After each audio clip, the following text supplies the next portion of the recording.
So today, I'm proud to announce the next Attorney General of Missouri, Catherine Hanaway. A former U.S. attorney and someone who is very familiar with this building that we stand in today, Catherine is a talented, trusted prosecutor who has a passion for enforcing the rule of law. Catherine previously served as the Chief Federal Law Enforcement Officer for the Eastern District of Missouri. Catherine will be and is tough on crime, and we look forward to continuing our partnership with the Attorney General's office under her leadership and our #1 priority, which is public safety.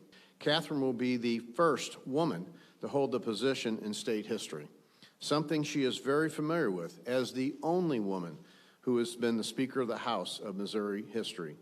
She represents and understands Missouri conservative values.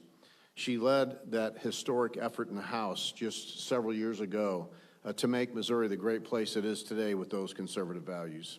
She does understand rural values, and I think that's another reason that rural Missouri has connected and will continue to connect with Catherine's values that we know is so important here in our state. I'm humbled beyond belief to accept this appointment. The governor mentioned my rural roots. My first introduction to Missouri was I came to the University of Missouri. I ultimately transferred to Creighton, but the dorm I moved into, which was Wolpers, was bigger than the small town I came from in Clarkson, Nebraska. I mean, it was eye-opening.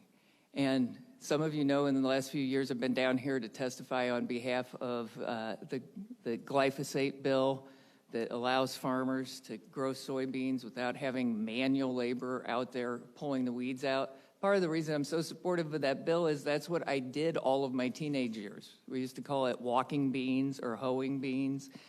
So to go from a town of what is now 639 people to standing in the governor's office and accepting this appointment is truly humbling and almost unbelievable to me.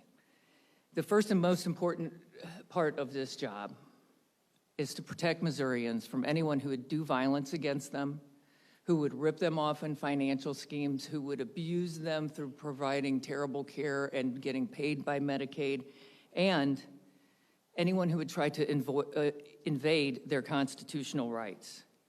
I'm assuming this office at an unprecedented moment of technological change. AI is already changing how law is practiced in the private sector, and I do think that knowledge is something special I'm going to bring with me to the Attorney General's office, having had the resources of one of the largest law firms in the country, and be able, I know the AG's office is going to be technologically behind, but we need to start to evolve, so it will be a priority of mine to be a leader in realizing the efficiencies that AI can provide, but also a leader in protecting Missourians from any abuses that may be rendered through AI.